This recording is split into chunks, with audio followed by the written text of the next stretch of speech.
मित्रांनो नमस्कार. यावेळी आपण आपल्या रेडिओ सेटवर ट्यून केला आहे रेडिओ वर्धा 90.8 FM अंदाज नवा.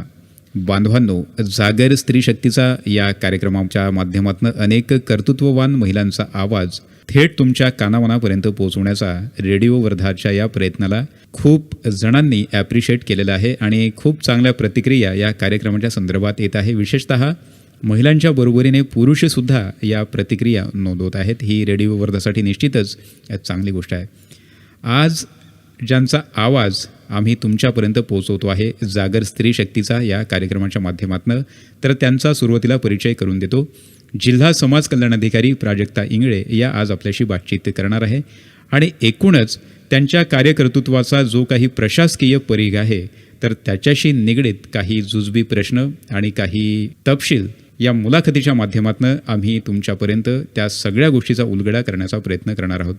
प्राजक्ता इंगळे मॅडम, आपलं मनापासून स्वागत करतो जागर स्त्री शक्तीचा या कार्यक्रमात. नमस्कार. नमस्कार, धन्यवाद. खरं म्हणजे आता आपल्यावर जी जबाबदारी आहे की जिल्हा समाज कल्याण अधिकारी, आणि या शब्दामध्येच समाज आणि कल्याण हे दोन शब्द आहे. आणि सुरुवातीला बोलत असताना आपण MSWच्या विद्यार्थिनी आहात, तर खरं म्हणजे जो आपला कौटुंबिक परीघ असतो आणि कौटुंबिक परीघ पार केल्यानंतर आपण जगाच्या पटलावरती जेव्हा स्वतःला ठेवतो, तर MSW हे असं माध्यम आहे की ज्या ठिकाणी महिलांचा जो आत्मविश्वास आहे तर तो दुणावला जातो आणि तिला विचार करायला तिच्या ज्या काही अंगी प्रतिभा आहे तर त्याला एक हक्काचा मंच, हक्काचा एक प्लॅटफॉर्म म्हणून आपण MSWकडे बघतो. तर थोडंसं जो एक शैक्षणिक परीघ होता तुमचा भूतकाळातला एज्युकेशनल, त्या संदर्भात थोडासा खुलासा आपण करूया. आपण म्हटलं ते खरं आहे, कारण माझं जे ग्रॅज्युएशन झालं ते BA मध्ये झालं आणि BA नंतर मला मानसशास्त्रामध्ये फार आवड होती. बरं. आणि पुढे इच्छा अशी होती की मानसशास्त्रामध्ये MA आणि पुढे PhD वगैरे हे करायचं. हो. आणि पुढचं जे करिअर आहे ते त्याच फील्डमध्ये करायचं. बरोबर. असं एक स्वप्न माझं होतं की मानसशास्त्रामध्ये आपण काहीतरी क्लिनिकल सायकोलॉजी वगैरे या फील्डमध्ये जायला पाहिजे. पण नंतर मग योगायोगाने असं झालं की BA नंतर मी MSWला ॲडमिशन घेतली. आणि जो आपण टर्निंग पॉईंट म्हणतो, खरं तिथनं मला MSW पासून टर्निंग पॉईंट मिळाला. आणि MSW मध्ये असं आहे की आपण प्रत्येक घटकाशी तेव्हा आपल्याला ओळख होते. म्हणजे ज्या मुली घराच्या बाहेर किंवा एज्युकेशन कॉलेजच्या बाहेर जात नाही किंवा त्यांचं ते एक शैक्षणिक कुटुंब आणि शिक्षण इतकंच जे आयुष्य असतं, तर MSW हे असं प्लॅटफॉर्म आहे की त्याच्यामधून त्या मुलींना खरोखर समाजातल्या अडचणी काय आहे, कुठे कुठे काय काय सुरू आहे, कुठल्या दुर्बल घटक समाजात आहे, त्यांच्या अडचणी काय आहे हे जवळून बघायला मिळतं. आणि माझ्या बाबतीत नेमकं तेच झालं. आणि MSW फर्स्ट इयरपासून माझ्या जो बघण्याचा दृष्टिकोन होता किंवा जे प्लॅटफॉर्म होतं सामाजिक विचार करण्याचं, सामाजिक बांधिलकीचं, ते एक निर्माण झालं आणि तिथनं मला दृष्टिकोन हा वेगळा मिळाला. बिलकुल. आणि नंतर असं हे झालं की आपण या क्षेत्रामध्ये काम करायला पाहिजे. त्या दरम्यान मी जर आपण बघितलं धारणीमध्ये कोरकू समाज आहे, अतिशय ट्राईब कास्ट आहे आणि अतिशय दुर्बल आणि अतिशय त्यांचा आर्थिक विकास फार कमी झालेला आहे. तर त्या भागामध्ये आपल्या व्हिजिट होतात MSWच्या दरम्यान. तर त्या व्हिजिट झाल्या तेव्हा त्यांचं जे कौटुंबिक आणि सामाजिक जीवन आहे ते जवळून राहणं सहन जे आहे ते मी अगदी जवळून बघितलं. त्याचप्रमाणे बालगृहाला आहे किंवा आपले जे वृद्धाश्रम आहे, या याच्यामध्ये बालगृहाला अगदी छोटे छोटे मुलं, रिमांड होम आहे, या ठिकाणी प्रत्येक वेळी जायचं एक संधी मिळाली, व्हिजिटच्या दरम्यान असो किंवा याच्या दरम्यान असो. आणि काही जेव्हा व्हिजिट झाल्या तेव्हा मोठ्या मोठ्या NGO त्याच्यामध्ये काम करतो, त्यांचं काम जवळून बघितलं. आणि एक लक्षात आलं की हे काम जे आहे हे तुमचं डिओटेड काम आहे. म्हणजे तुम्हाला जर ते मनापासून करायचं वाटत असेल तरच तुम्ही या फील्डमध्ये काम करू शकता, यांच्यासाठी काम करू शकता. आणि तिथनं कुठेतरी मला टर्निंग पॉईंट एज्युकेशनला मिळाला की आपण MSW नंतर कुठेतरी प्रशासनात जायला पाहिजे, या मार्गाने आपण जायला पाहिजे आणि या मार्गामध्येच आपलं करिअर करायला पाहिजे. त्याच्यानंतर माझं MSW कम्प्लीट झाल्यानंतर मी MPhil केलं. MPhil झाल्यानंतर मध्ये प्राध्यापक व्हायचं पण स्वप्न होतं. पण मला जो एक मनात जी नंतर जी इच्छा निर्माण झाली किंवा तिथनं जी प्रेरणा मिळाली, त्या प्रेरणेने मला प्रशासकीय सेवेत ओढलं. तर याच्या आधी मी ट्रायबल डिपार्टमेंटला पण काम केलं. ट्रायबल डिपार्टमेंटला माझं जवळजवळ 2 वर्ष नोकरी झाली. पहिली पोस्टिंग? येस, पहिली पोस्टिंग ती माझी गोंदियामध्ये एक गाव आहे तिथे झालेली होती. शाळेला होते मी. आणि त्याच्यानंतर मी नाशिकला पण काम केलं. तर गोंदियामधली गोंड जमात जी आहे आणि नाशिकमधली जी कोकणा जमात आहे, ट्रायबलमधली कोकणा जमात आहे, तर या दोन्ही जमातींसोबत त्यांचं राहणी सहन, त्यांचं साधेपणा, त्यांच्या अडचणी, त्यांच्यामध्ये असलेले शैक्षणिक उणिवा आणि त्यांच्यातला एक दिलदारपणा हा मी अगदी जवळून अनुभवला. आणि माझं वय तेव्हा एक फार फार तर 24-25 वगैरे तेव्हा वय असेल. आणि तिथनं जी माझी आणखी जी ही इच्छा होती ही प्रबळ होत गेली की नाही, आता इथून पुढे आपल्याला या फील्डमध्येच जायचं आहे आणि इथेच आपल्याला कुठेतरी समाजासाठी जे आपल्याला आपण देणं म्हणतो ते इथे आपण देणं उचित राहील, असं एक मनामध्ये प्रबळ इच्छा निर्माण झाली. आणि त्याच्यानंतर माझं इथे सामाजिक न्याय विभागाला सहाय्यक आयुक्त म्हणून सिलेक्शन झालं 2010ला. आणि त्याच्यानंतर माझं पहिलं पोस्टिंग हे अकोल्याला होतं. तेव्हा मी व्हॅलिडिटीला काम केलं 3-4 वर्ष जवळपास. त्यानंतर मी सहाय्यक आयुक्त म्हणून अमरावतीला पण काम केलं. तर त्यावेळेस पण काही गोष्टी, अंधश्रद्धा निर्मूलन आहे, त्याच्यानंतर ॲट्रॉसिटी ॲक्ट जो आहे त्याच्यामध्ये जे बळी गेलेले आहे किंवा आणखी बऱ्याचशा ज्या सामाजिक समस्या आहे या जवळून अनुभवल्या. काही अनुभव असे आले की तिथनं जे माणुसकी किंवा सामाजिक प्रथा म्हणतो या कुठे कुचकामी ठरतायत, तर ते तिथनं जवळून बघितलं, अनुभवलं. आणि काही अनुभव असे होते की अक्षरशः म्हणजे आपण जे म्हणतो की आपलं अंगावर रोमांच येण्यासारखे, म्हणजे आताही मला ते प्रसंग आठवले की हे होतं. तर असे काही प्रसंग डोळ्यासमोर आले आणि तिथनं आणखी इच्छा जी आहे ही प्रबळ होत गेली. आणि प्रशासनामध्ये काहीतरी करण्याची नेहमीच इच्छा होती ती माझी. तिथे मला ती प्लॅटफॉर्म संधी मिळाली सामाजिक न्याय विभागाला. त्याच्यानंतर मी 2019ला जिल्हा परिषदला वर्धेला जॉईन केलं आणि आता अजूनही तिथे जिल्हा परिषदला जिल्हा समाज कल्याण अधिकारी म्हणून कार्यरत आहे. या दरम्यानचा जो काही अभ्यासाचा ठराव म्हणा किंवा ज्या पद्धती होत्या, कारण आता प्रत्येकच जण यामध्ये यशस्वी होतो असं नाही, कारण आता सध्या बेरोजगारांचं प्रमाण इतकं वाढलं आहे की या सगळ्यांशी टक्कर देता देता अगदी नाकी नऊ येऊन जातात. म्हणजे कुणी 9-9, 10-10 वर्ष झालेत तरी पण जिथे होते तिथेच आहेत आणि शेवटी मग वैतागून काहीतरी चुकीचा निर्णय ते घेतात. तर या मुलाखतीच्या निमित्तानं ज्या युवती विशेषतः आपला आवाज ऐकत आहेत त्या युवतींना स्पर्धा परीक्षेकडे त्या वळल्या पाहिजे असं म्हणण्यापेक्षा त्यांच्या मनातली जी काही समजा जिद्द असेल तर ती आणखी आपण उद्युक्त कशी करू शकतो, त्यांना काय सांगाल मॅम आपण या स्पर्धा परीक्षेच्या संदर्भात? आणि कारण सध्या चॅलेंजेस खूप वाढलेले आहेत. हो, खरं आहे.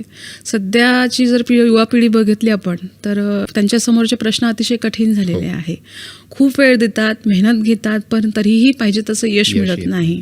आणि आपण ज्या स्पर्धात्मक परीक्षा बघतोय ज्या होणाऱ्या आहेत त्याच्यासाठी कॉम्पिटिशन पण भयानक वाढलेली आहे. तंत्रज्ञानाचं युग आहे, मुलं खूप दिवस अभ्यास करतात, टॅलेंटेड आहे, पण तरीही त्यांना यश मिळून न राहिले आपण बघतोय. तर याच्यामध्ये मला असं वाटते की ज्या संधी उपलब्ध आहेत तर तिथे तुम्हाला धैर्याने जायला पाहिजे आणि तिथे 100% तुमचा जो प्रयत्न आहे ते तुम्ही द्यायला पाहिजे. बरेचदा असं होते की म्हणजे एक वर्ग असा आहे की फक्त इच्छा आहे, नाही जायचं आहे, फील्डमध्ये जायचं आहे, करायचं आहे, पण त्यांचे प्रयत्न आणि हे कमी पडतं, असं पण एक आहे. आणि दुसरा एक आहे की खूप प्रयत्न करतायत पण तरी पण यश नाही. तर तुमचे प्रयत्न आणि तुमची इच्छाशक्ती या दोन्हींची सांगड घालायला पाहिजे आणि तुम्हाला निश्चित खरंच काय करायचं आहे, आपल्याला काय मिळवायचं आहे आणि आपण त्या दिशेने जातोय का, आपले जे प्रयत्न जे आहे ते त्या दिशेने आपले योग्य आहेत का, ते स्वतःचं आपण पडताळून बघायला पाहिजे की ठीक आहे मला स्पर्धा परीक्षेत जायचं आहे पण माझं जे प्रयत्न आहे ते इथेच यशस्वी होऊ शकतात का, मी कुठे आहे, पहिले हे आपण बघायला पाहिजे की मी कुठे आहे. स्पर्धा परीक्षा देतो आहे, UPSC MPSC करतो आहे, ठीक आहे, पण पहिले आपली जी सध्याची आता परिस्थिती असेल, आपली शैक्षणिक हे असेल किंवा आपली जी इच्छा असेल ते पहिले आपण बघायला पाहिजे की आपली स्थिती काय आहे सध्या. आणि मग त्या दृष्टीने जर आपण तिथे कमी पडत असतो तर अधिक प्रयत्न करायला पाहिजे. त्यासाठी नवीन नवीन गोष्टी आत्मसात करायला पाहिजे की ठीक आहे मला जर ते मिळवायचं आहे. कारण कसं आहे की कुठलंही जर तुमची इच्छाशक्ती प्रबळ असेल तर तुम्ही त्या गोष्टी करू शकता आणि तुम्हाला 100% त्याच्यामध्ये यश. अशी उदाहरणं आपल्यासमोर आहेत की जे इच्छाशक्ती आणि याच्यावर फक्त त्यांनी यश मिळवलेलं आहे.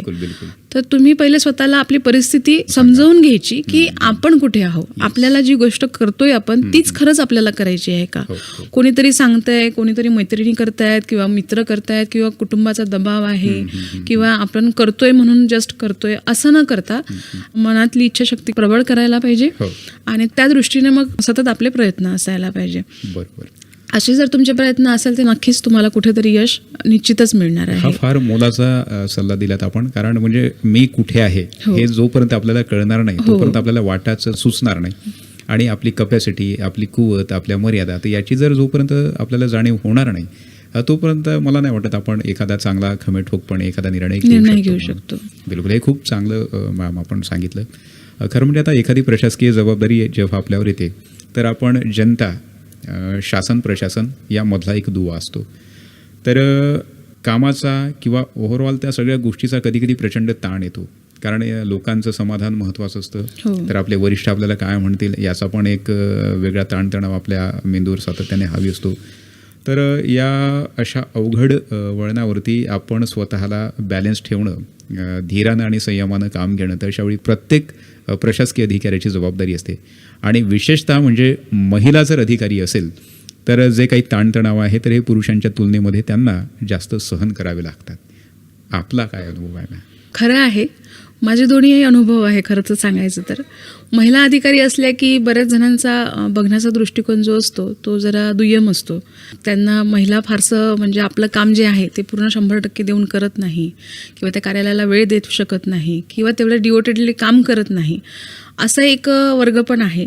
पण त्याचसोबत ज्या महिला अधिकारी चांगलं काम करत असेल किंवा तेवढ्यानंतर त्यांना प्रेरणा देणारा पण एक वर्ग आहे. बिलकुल. तर माझा अनुभव स्वतःचा जो आहे तो दोन्ही पद्धतीचा आहे. तर मला इथे एवढंच वाटतं की तिथे पुरुष असो की महिला असो, आपण ते प्रशासकीय जबाबदारी आपण स्वीकारलेली आहे. कुठलीही महिला असेल, त्या कर्मचारी असेल, अधिकारी असेल, तर आपण वेतन घेताना कधीच कमी घेत नाही. आपण पुरुषाच्या बरोबरीचंच वेतन घेतो. त्याच्यामुळे आपण 6-9 वाजेपर्यंत आपण थांबलं पाहिजे, किंवा आपण आपल्याला मर्यादा, स्त्रियांनी आपण आपल्याला मर्यादा घालू नये. ते प्रशासकीय पद आहे आणि आपण आपल्या पदाला जबाबदारी 100% आपली निभावलीच पाहिजे आणि आपली जबाबदारी पार पाडलीच पाहिजे. हे जर तुमचा हेतू असेल तर तुमचे जे हे अनुभव आहे येणारे हे निश्चित कमी होऊ शकते, असं मला वाटतं. नक्कीच. आणि जनरली माझा प्रयत्न तोच असतो की आपल्या काम करताना आपल्याला 100% कसं देता येईल. मग वेळ थांबायची वेळ आहे तर मग मी लेडीज आहे म्हणून मी घरी जावं किंवा काय करावं असा विचार न करता ती जबाबदारी पूर्ण करणे. आणि आपण एक म्हणतोय की पुरुषांच्या खांद्याला खांदा लावून काम करायला पाहिजे.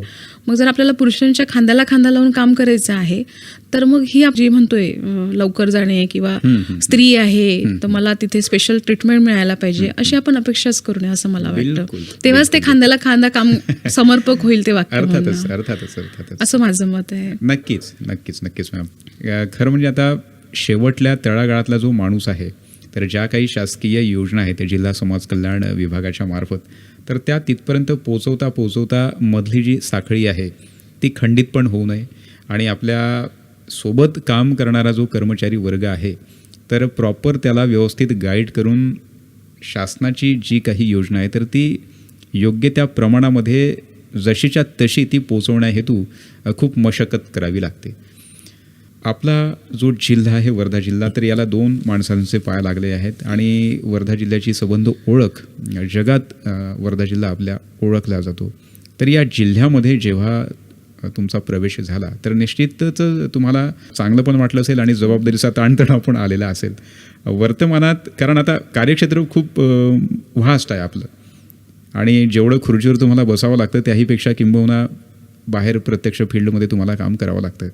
तर असा एखादा प्रसंग आहे का मॅम की तुम्ही खूप थकलात किंवा प्रचंड ताण आला एखाद्या गोष्टीचा, किंवा हताश कधी कधी अशी परिस्थिती आपल्या पुढ्यात होते, कारण कोरोना काळात सगळ्यांनी आपण अनुभवला आहे, तर असा एखादा प्रसंग आला का वाट्याला? असे काही प्रसंग आलेले आहेत.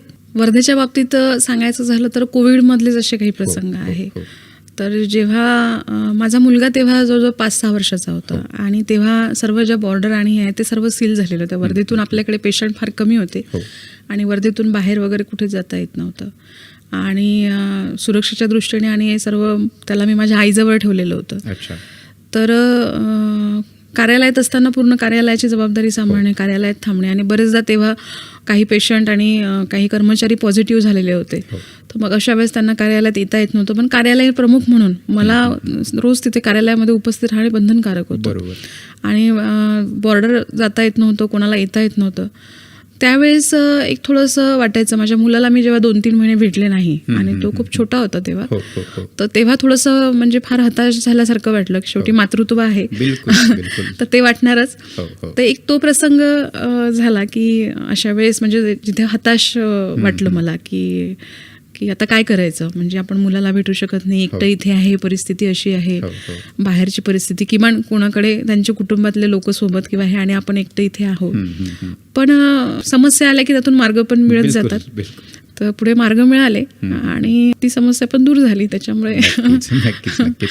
खरं म्हणजे आणि आता कोविड हा असा कालावधी होता की त्याच्यामध्ये मला असं वाटते की म्हणजे इतिहासात कोणी तसं काही भोगलं नसेल आणि इथून पुढे येईल की नाही अशी परिस्थिती झालेली होती. प्रत्येकाला त्याचे परिणाम भोगावे लागले. अगदी. आपली मुलाखत आता शेवटच्या टप्प्यामध्ये येते मॅम.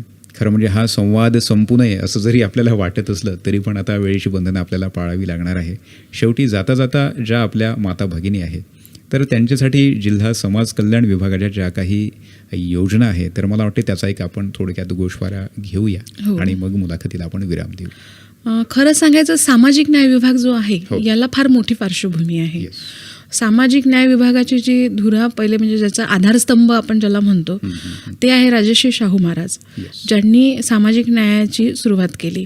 आणि मग पुढे संविधानातील कलम 46 प्रमाणे डॉक्टर बाबासाहेब आंबेडकरांनी जे तरतूद केली त्याच्यानुसार सामाजिक न्याय विभागाची स्थापना झाली आणि पुढे काम झालं. तर आपण जर बघायला गेलो पार्श्वभूमी, 1-2 मिनिटात मी आपल्याला पार्श्वभूमी सामाजिक न्याय विभागाची सांगते. तर हा विभाग फार जुना आणि मोठा आहे. याच्यामध्ये प्रत्येक जो दुर्बल घटक असेल समाजातला त्याला प्रत्येकाच्या आर्थिक, सामाजिक आणि शैक्षणिक असं जे विकासाच्या दृष्टीने प्रयत्न केले जातात.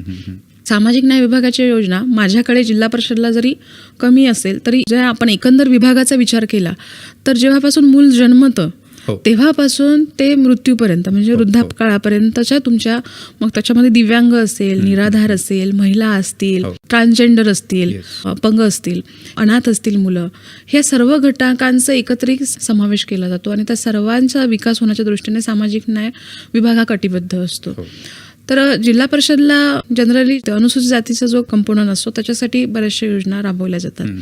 तर माझ्याकडे मॅक्झिमम एक चांगली योजना आहे सावित्रीबाई फुले मुलींसाठी, सावित्रीबाई फुले शिष्यवृत्ती योजना, जी आपण 5 ते 10च्या मुलांना म्हणजे 5 ते 7ची वेगळी आणि 8 ते 10ची अशा 2 योजना आहे.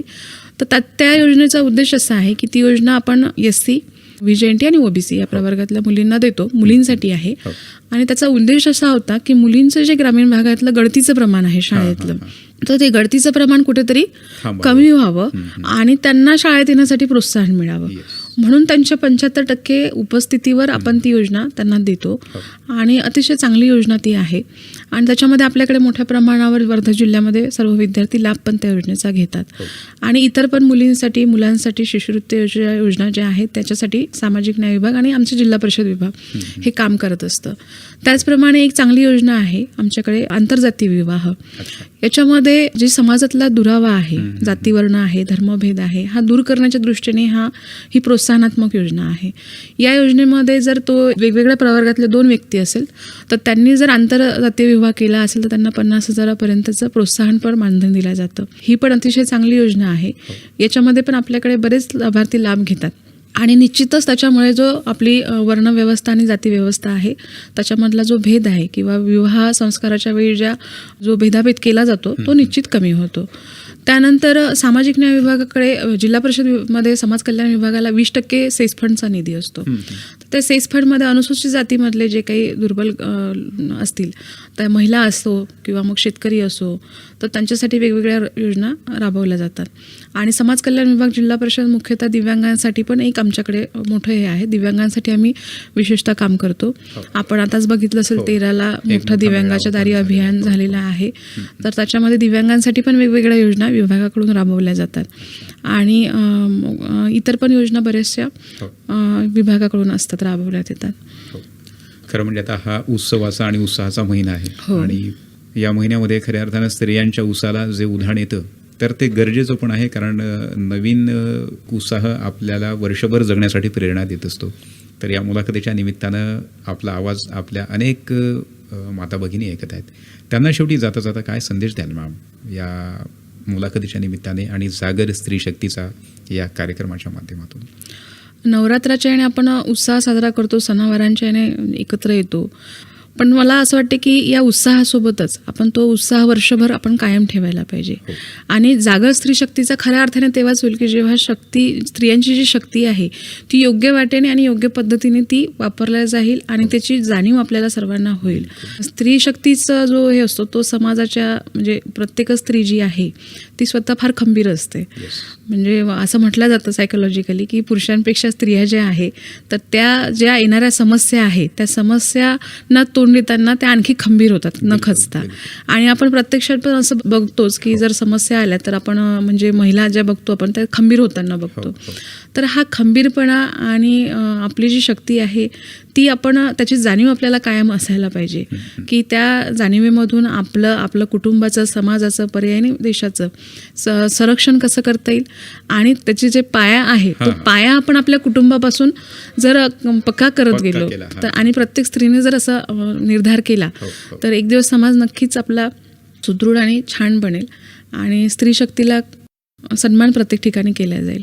खरं म्हणजे आपली मुलाखत सुरू झाली तेव्हापासून तर आत्तापर्यंत सलग आपण विदाऊट एनी ब्रेक बोलत गेलात आणि बोलताना जो एक इमोशनल टच आपल्या प्रत्येक बोलण्याला होता तर खऱ्या अर्थानं या मुलाखतीला खरं म्हणजे आता मला पण असं वाटतं की आपण आणखी बोललं पाहिजे पण आता घड्याळ आपल्याला परवानगी देत नाही आहे. तुम्ही खूप चांगल्या पद्धतीने मॅम ओव्हरऑल स्त्रियांचं कार्यकर्तृत्व, त्यांच्या मर्यादा, त्यांच्या जाणीवा आणि त्यांच्या ठिकाणी असलेली जिद्द, तिचा व्यक्तिमत्व विकासाच्या अनुषंगाने घेतलेला आढावा या सगळ्या गोष्टी खूप साध्या सोप्या शब्दांमध्ये आपल्या सगळ्या माता भगिनीपर्यंत ज्या पोचवल्या त्याबद्दल रेडिओ वर्धाच्या वतीनं आणि वर्धा जिल्ह्यातील समस्त स्त्रियांच्या वतीने आपले मनापासून आभार मानून या ठिकाणी या मुलाखतीला विराम देतो. थांबतो. धन्यवाद. नमस्कार. धन्यवाद.